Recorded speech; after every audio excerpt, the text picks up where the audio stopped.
Hello friends, मैं स्वागत करती हूँ आपका मेरे पॉडकास्ट चैनल सिजलिंग कैपेचिनो पर। मैडम का ब्लॉग आगे है और उन्होंने स्टार्टिंग की है कि आप सभी कमेंट्स में बोल रहे थे कि मम्मी के घर का होम टूर दीजिए, तो आज मैं आपको मम्मी के घर का होम टूर दूंगी। जो मैडम आपने व्लॉग में दिखाया ना, उसको होम टूर नहीं बोलते, उसको हॉल टूर बोलते। आपने केवल एक हॉल और एक बालकनी दिखाई है, आधा अधूरा होम टूर कहेंगे इसको। और वैसे अगर कमेंट्स की बात की जाए तो कमेंट्स में तो लोग आपको बहुत कुछ बोल रहे हैं। कमेंट्स में तो लोग बोल रहे हैं कि आप उम्रा पे जाओ, हज पर जाओ, मक्का मदीना जाओ।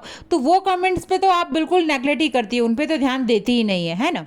और आज तक वालों ने जो आपकी ननंद आप ही की जो क्लास ली है साफ़ सफाई के बारे में, तो आपको लगा कि यार ये अच्छा मौका है तो मैं दिखा देती हूँ कि भैया मेरे यहाँ तो बहुत साफ़ सफाई है और मेरी मम्मी तो एकदम नीट और क्लीन रहती है।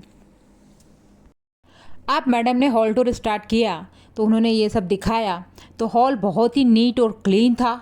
परफेक्ट आर्टिफिशियल प्लांट थे। सोफ़ा कम बेड भी बहुत खूबसूरत लग रहा था। कुशन कवर बेडशीट बहुत अच्छी लग रही थी। कर्टन भी, रग भी बहुत ही अच्छा ब्यूटीफुल लग रहा था। ओवरऑल जो इनका हॉल था वो नीट और क्लीन और एकदम बढ़िया लग रहा था। लग ही नहीं रहा था कि ये बच्चा जो है बेबी आर नानी के पास रहता है इतने समय, क्योंकि अगर बच्चे वाला घर है ना वो अलग ही दिख जाता है। वहाँ पे आपको एक ना एक टॉय दिख जाएंगे, कुछ ना कुछ ऐसा दिख ही जाएगा कि हाँ यहाँ पर बच्चा रहता है। बट ये सब कुछ प्री प्लान था। मैडम ने इनकी मम्मी को बोल दिया होगा कि तुम हॉल और बालकनी को एकदम अच्छा रखना। इन्होंने कुछ ऑनलाइन शॉपिंग से भी मटेरियल मंगाया होगा, क्योंकि घर देख कर, स्पेशली हॉल देख कर तो ऐसा ही लग रहा था। जो भी लोग अपार्टमेंट में रहते हैं वो बालकनी में रियल प्लांट लगाते हैं, क्योंकि उनको जगह कम मिलती है, स्पेस कम होता है, तो वो बालकनी में रियल प्लांट ही यूज़ करते हैं। और यहाँ पर इन्होंने देखो कितने बड़े बड़े आर्टिफिशियल प्लांट लगा रखे हैं।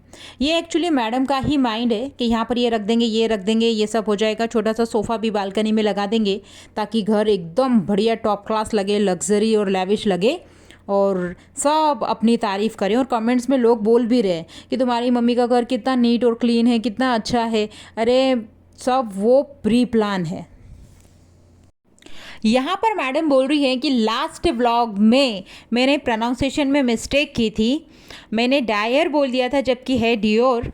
तो उसमें के लिए आप सभी ने मुझे पॉइंट आउट किया तो मुझे बहुत अच्छा लगा। और मैं इंसान हूँ और गलती इंसान से ही होती है। और आप लोग सभी कितने प्यारे हैं, आप सभी कितने अच्छे हैं। तो देखो हुआ ये है कि मैडम के व्यूज़ बहुत ज़्यादा कम होने लगे हैं। जनाब और आप ही के हिसाब से तो इनके बहुत ज़्यादा ही व्यूज़ कम होने लगे हैं पिछले काफ़ी समय से। तो इनके मैनेजर ने कहा होगा कि आपने जो पब्लिक को गेट लॉस्ट बोला था ना, अब उस पब्लिक को अट्रैक्ट करने के लिए आप कमेंट्स रीड करें, देन कमेंट्स में उनका नाम भी लें, और तो उनको पब्लिक को अच्छा लगेगा और आपके व्यूज़ आएंगे। क्योंकि इससे पहले मैडम ने कभी भी किसी का नाम नहीं लिया, किसी कमेंट्स का जिक्र नहीं करती हैं। मैडम के तो सारे ही कमेंट्स पॉजिटिव होते हैं, अगर नेगेटिव होते भी हैं तो वो न जाने कहाँ चले जाते हैं कुछ समय के बाद। तो ये पूरा एक टीम वर्क है। इनकी जो मैनेजर उन्होंने डिसाइड किया होगा कि अपने ही टीम के कुछ बंदे तुमको वहाँ पर कमेंट्स करेंगे, उस कमेंट्स को नाम लेके रीड करना, ताकि पब्लिक को ऐसा लगे कि यार ये कितनी डाउन टू अर्थ है, हमारा नाम ले रही है। तो तुम्हारी जो है एंगेजिंग बढ़ेगी, तुम्हें और कमेंट्स आएंगे और पब्लिक तुमको देखेगी। ओवरऑल ये पूरा टीम वर्क है। अब यहाँ पर नानी और बेबी रू आपस में गेम खेल रहे थे। इनकी बॉन्डिंग बहुत अच्छी है और बहुत प्योर बॉन्डिंग है। दिखता है कि एक दूसरे से बहुत ज़्यादा अटैच हैं। तो मैडम आप तो सबको बताती रहती थी कि अम्मी ने मुझे मम्मी से ज़्यादा प्यार किया है, तो आपकी मम्मी फिर इस पोते को क्यों प्रेम नहीं करती? अगर आपकी सास आपको प्रेम कर सकती है तो पोते को भी आपसे ज़्यादा प्रेम करती होंगी ना। एक्चुअली ऐसा देखा जाता है नॉर्मल घरों में कि दादी को तो पोता बहुत ही लड़का होता है। तो यहाँ पर क्या हुआ? यहाँ पर तो वो कभी ऐसा नहीं हुआ कि इस बच्चे को लेने आई हो कि चलो गार्डन में चलते हैं, चलो मॉल चलते हैं, चलो आज मैं तुमको वॉक करवाती हूँ, चलो आज मैं तुमको नहला देती हूँ, चलो आज मैं तुमको खाना बना के देती हूँ, खाना खिला देती हूँ। ऐसा कभी नहीं होता मैडम। तो फिर आप वो जो बड़ी बड़ी बातें कर रही थी वो सिर्फ बातें ही थी। अब बात करते हैं जनाब के ब्लॉग की। जनाब ने ब्लॉग की स्टार्टिंग मॉल से की थी और उसके बाद में यहाँ ये बच्चे को दिखाने लगे। एक्चुअली इनका तो 90% तो बच्चे को दिखाना ही होता है। यहाँ पर देखो ये लोग बच्चे को खिला रहे हैं और पीछे देखो हालतें, इनके यहाँ तो कोई कंस्ट्रक्शन का काम नहीं चल रहा, फिर भी इतना पीछे मैस क्यों हो रहा है। यहाँ पर ये फारा और इस्माइली खाला आ गए हैं। फारा ने जो कपड़े पहने हैं, तो इसने जींस टी शर्ट पहन रखा है और इसके ऊपर इसने दुपट्टा डाल रखा है। तो इसने आई थिंक ट्रैवल में तो नहीं दुपट्टा डाला होगा, पर इसने जैसे ही घर में एंट्री करी होगी तो इसको पता है कि अब मैं यहाँ पर कितना भी रुकूँ, 1 मंथ, 1.5 मंथ, 2 मंथ, तो मुझे गले में दुपट्टा तो दिन और रात डालना ही पड़ेगा। अब बात करते हैं इस्माइली खाला की। इस्माइली खाला से आप कुछ भी पूछ लो, इसका खीकी खीकी खीकी खीकी बंद ही नहीं होता। खाला कैसी हो? अच्छी हूँ, खीकी खीकी। खाला चाय पी ली? हाँ पी ली, खीकी खीकी। खाला नाश्ता कर लो? हाँ करती हूँ, खीकी खीकी खीकी। बिना बात के ये हिल हिल के इतना हंसती रहती है बेवजह। ये कॉम्पिटिटर है, मैडम की बड़ी वाली कॉम्पिटिटर आ गई है अब।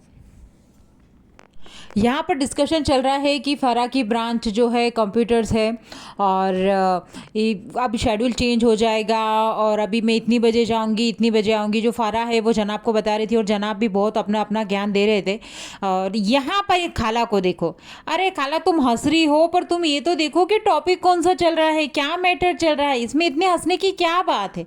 आई थिंक मैं सोचती हूँ कि ये लेडीज़ किसी की मैयत में जाती होंगी, कोई मर जाता होगा उसके घर जाती होंगी, तो ये क्या करती होंगी। इनको तो बड़ा मुश्किल हो जाता होगा फिर अपना खीकी खीकी रोकने में। अब ये फ़ारा आई है तो सबसे पहले जनाब ने ही इसका कंटेंट बनाकर ब्लॉग बनाकर डाला, उसके बाद आप ही ने डाला कि हाँ फ़ारा आ गई है। देखो जनाब का क्या है कि सबसे ज़्यादा इम्पोर्टेंट जो भी काम की चीज़ होगी घर में, उसका कंटेंट बना के सबसे पहले जनाब ही डालेंगे यूट्यूब पे, उसके बाद ही कोई डाल सकता है। और दूसरा ये कि जनाब इस लड़की का एजुकेशन को स्पॉन्सर कर रहे हैं, तो जनाब को राइट्स ज़्यादा हैं एज़ कम्पेयर देन आप ही, इसीलिए उन्होंने ही ये बताया कि ये आई है और इसने ये ब्रांच लिया है और अब इसका ये करेगी, ये होगा। जनाब वो जो 2 बच्चे हैं ना, जिनको आप स्पेशली एजुकेशन के लिए बॉम्बे लाए थे, उनकी तरफ भी ध्यान दो। इस बच्ची का तो सब कुछ सेट है और हो ही गया है और वो आगे निकल ही जाएगी, इसको देखकर ही लगता है। बट उन बच्चों का क्या, जिनको आप पढ़ाने के लिए ही लाए थे, उनकी तरफ भी ध्यान दो, वो आपकी रिस्पॉन्सिबिलिटी है दोनों। आज मैंने मैडम और जनाब के व्लॉग का एक साथ पॉडकास्ट बना दिया है, क्योंकि दोनों के ही व्लॉग बहुत बोरिंग थे। मैडम ने तो केवल एक हॉल टूर दिया और जनाब ने तो बस मॉल से आए, उसके बाद में घर में बैठ के जो ये फ़ारा है इससे डिस्कशन करने लगे। दोनों के ब्लॉग में ऐसा कुछ भी नहीं था कि बहुत बातें की जाए, ऐसा तो बिल्कुल नहीं लगा और महा बोर थे दोनों के ब्लॉग। ओके फ्रेंड्स, तो ये था मेरा पॉडकास्ट। अगर आपको अच्छा लगा हो तो please like, share and subscribe and thank you so much for your time. Bye.